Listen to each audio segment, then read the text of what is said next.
A very warm welcome. You're watching World 360 with me, Akanksha Swaroop. A much-awaited meet between the US and Chinese president landed with a thud because of President Biden's off-the-cuff remark about Chinese President Xi Jinping. And after firing his divisive Home Secretary, Suella Braverman, in a major cabinet reshuffle, UK's Prime Minister Rishi Sunak is attempting to move the Tories into the centre ground. But will that calm the tumult within his own party? And Israel claims discovering the body of a second Israeli hostage held by Hamas. If Israel's claims of Hamas weaponry and tunnels beneath the hospitals are true, has Israel exposed the savagery of Hamas? We'll deep dive into our top stories, but first up are the headlines. US Secretary of State Antony Blinken defends Biden's dictator remark, affirms US will speak candidly to China. This after China reacted, calling Biden's comments irresponsible political manipulation. As Israel-Hamas war threatens to worsen humanitarian crisis, Israeli forces release video of what they claim to be a tunnel shaft used by Hamas beneath the Al-Shifa hospital. Meanwhile, the body of a second Israeli hostage was recovered early Friday morning near Al-Shifa hospital.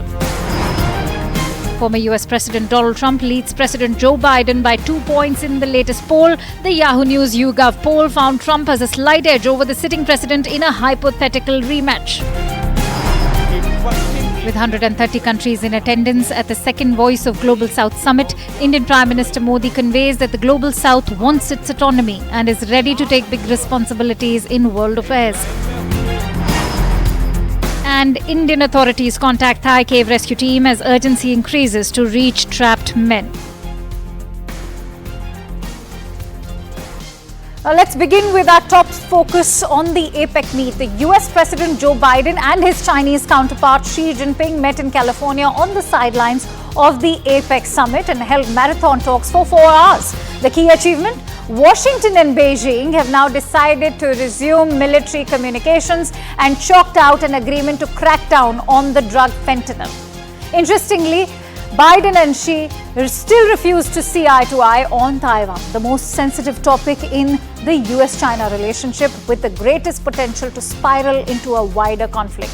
Now, Joe Biden has reiterated that the US would continue to arm Taiwan as a deterrent against any attempt by China to use force to reunify the self-governing island with the mainland. Interestingly, a report by a US Congressional Advisory Panel has also indicated mounting possibility of Chinese military aggression towards Taiwan. And it is the timing of this report that makes the Xi-Biden meet even more crucial, considering Taiwan is headed into general election next year. But Biden's comments at a post-summit press conference stirred the hornet's nest yet again. Why so? Because the US president again referred to the Chinese President Xi Jinping as a dictator. China has reacted, labeling the remark as extremely wrong and irresponsible political manipulation. Listen in to what the US president said. And Mr. President, after today, would you still refer to President Xi as a dictator? This is a term that you used earlier this year. Well, look, he is. I mean, he's a dictator in the sense that he is the guy who runs a country that is a communist country that's based on a form of government totally different than ours. Anyway, we may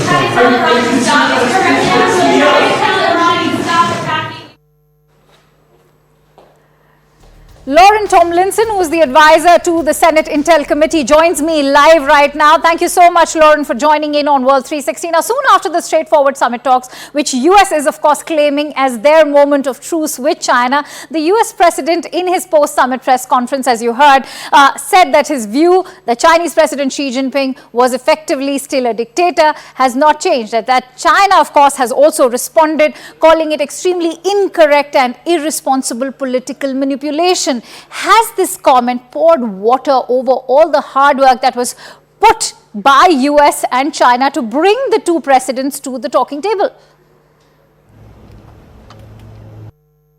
I think that it would give it everything that they were seeking to achieve yesterday, with all of the coordinated diplomatic photo shoots and the extreme effort to make sure that China felt like they were on equal footing with the United States. It was a step backwards in this friendship. However, I don't believe that there is a truce here between the United States and China. I don't think that either side's position has changed.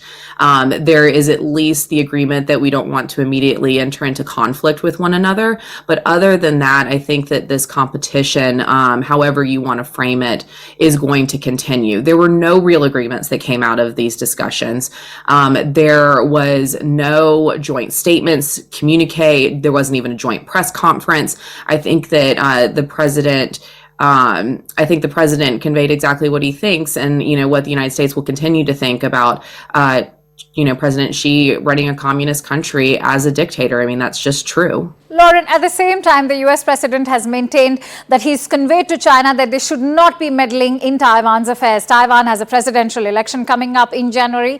Moreover, a report by a US Congressional Advisory Panel has indicated mounting possibility of Chinese aggression towards Taiwan. How do you assess the timing of this report and the communication that's now taken between Xi and Biden, especially vis-a-vis Taiwan? I think that Xi is telegraphing aggressively, like you said, that hard red line of what they're going to take in regards to Taiwan. However, the United States has committed multiple times over that we're going to support them militarily and continue to supply them arms, training. You saw the report to Congress recently that recommended that we even up that training to include more fulsome cyber defense excellence training and other items, in addition to advanced military training and observation teams. So, we've seen over the past year, we've sent more special forces to Taiwan. We are definitely putting ourselves in a position where we want Taiwan to understand that they are not alone in the world as they seek democracy, because ultimately I think that's China's goal, is if they can isolate Taiwan from the international stage, then and economically, then they can force them into reunification. And that's something that the United States is not going to do. I think that we're going to, if China decides to invade Taiwan, which they have indicated time and time again that they will be willing to do, the United States is willing to step up militarily to help them defend their democracy. All right. Many thanks to you, Lauren, for joining in on World 360.